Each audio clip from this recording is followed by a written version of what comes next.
LIV Golf has made its name mostly by handing out hefty checks and creating conspiracies, but we think it's about time someone sat the league down and gave it a history lesson. Why? Because they must know the roots before turning the sport into a battlefield for some political agendas. Golf plus politics? No, that's not our cup of tea. Stay tuned as we further discuss this topic in today's video. First up, golf and money. Do they go together?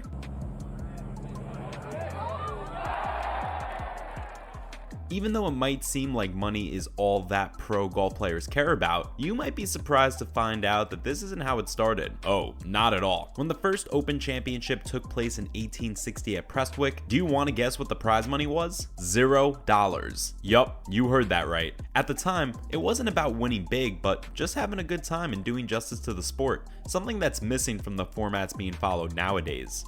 It's assumed that the players can make some extra cash by caddying for the members at Prestwick during that time. Apart from this, some extra funds must have also been generated through side bets. And well, it's safe to assume that no matter what the revenue was that year, it was nowhere near the income generated by Dustin Johnson alone in the LIV League's inaugural season.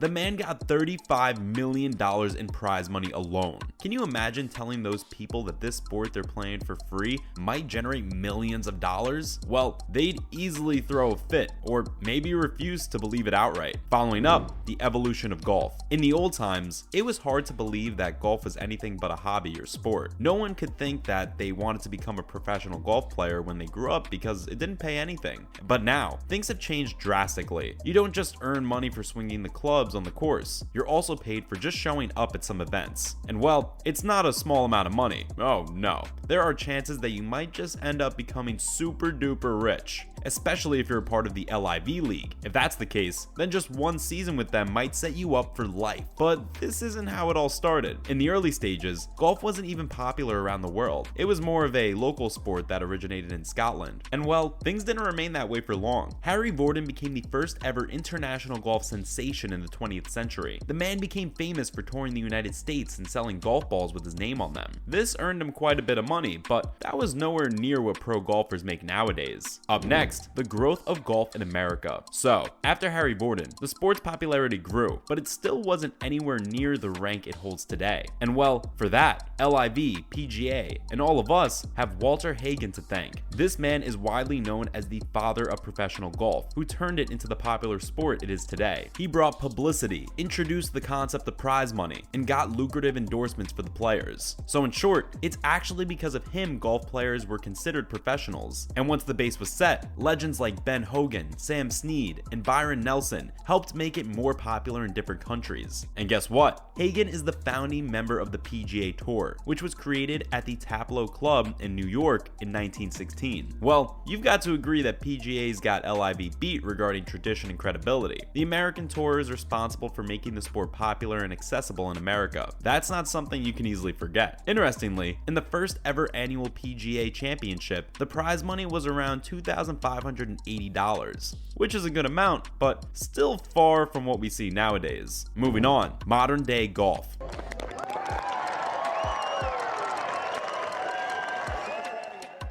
As the sport grew in popularity, the prize money also grew, and by the early 2000s, people were competing for purses as big as $1 million. But why are we talking about all this? Is this even relevant? Yes, of course, especially when it comes to the LIV League, as the Rebel Tour is bent on destroying the present traditions in golf and putting PGA out of business. And well, it's not that we're telling LIV to close their business and go home, it's just that it would be much better if the league would show a little respect to the history of golf that PGA carries within itself. Currently, LIV is all about big paydays, but they fail to consider whether the players receiving the money is worth it. But the Saudi-backed tour isn't the only one in the wrong here. Ex-PGA members recently revealed that some players were paid to show up at different events. So it's pretty sad to see that a game that started with passion and only sincerity for the sport has somehow brought in politics and drama, which just continues to grow. Now, what can the LIV League do to mend things? And yet, if you sit back there and make a judgment call on LIV without understanding. Like we said earlier, we're not putting all the blame on the LIV league. Of course, there are some things that they need to figure out, like the entire sports washing propaganda and what their stance is when it comes to the violation of human rights in Saudi Arabia. But when it comes to golf, the league must leave everything behind, including the money. Because if we're being honest, LIV and PGA are acting like a couple going through a bad divorce until this point. Greg Norman, the CEO of LIV Golf, said that the ball's in PGA's court. But forgive us for saying this, why are any balls even involved? Again, it's not a competition, and it's no secret that there's no love lost between Norman and PGA. Interestingly, the same is true with their ex-top recruiter, Phil Mickelson, and the American Tour. Anyone who had any sort of grievances from the tour has joined that league. That kind of explains their harsh stance towards the PGA. But both Mickelson and Norman were pretty celebrated members of the tour. At least, they should know the importance of the 150-year-old traditions and all the efforts that have been put into the sport. Up next, where did LIV go wrong? Tie for the second score. I guess we nodded to the captain. They just wanted to apply a formula for a successful sports league without having to do all the hard work. Essentially, they went for a smash and grab approach where they just used everything nice from the tour, replaced things that they didn't like, and then threw in a bunch of green. They forgot to consider that they should have added respect to the whole recipe if they wanted to be successful and warmly welcomed. At this point, it seems like they're not even considering anything PGA Tour stands for. Instead, they're telling them everything they've been doing for the past century is completely wrong. There's no fun in that. Lastly, there have been some developments in LIV. Let's look into that. Golf hasn't seen anything like this, at least in the time that I've been following it. So the memes.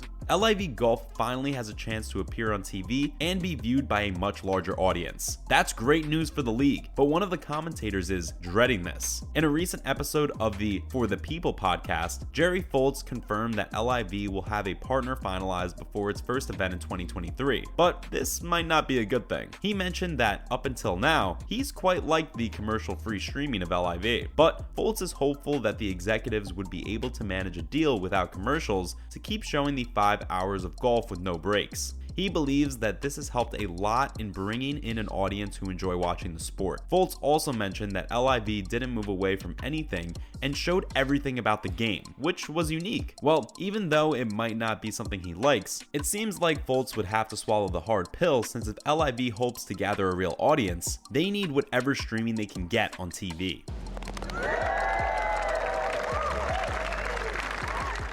The commentator also mentioned that the league would soon be finalizing a TV partner in the United States, after which it will expand to broadcasting in different countries. Well, seeing how that works out for them will be interesting. But that's a wrap for this video, folks. Do you think LIV can drop its defensive approach towards PGA and work towards coexistence? Let us know what you think in the comments down below. Make sure to give this video a thumbs up and subscribe to our channel for more awesome videos like this. See you in the next one with the latest updates.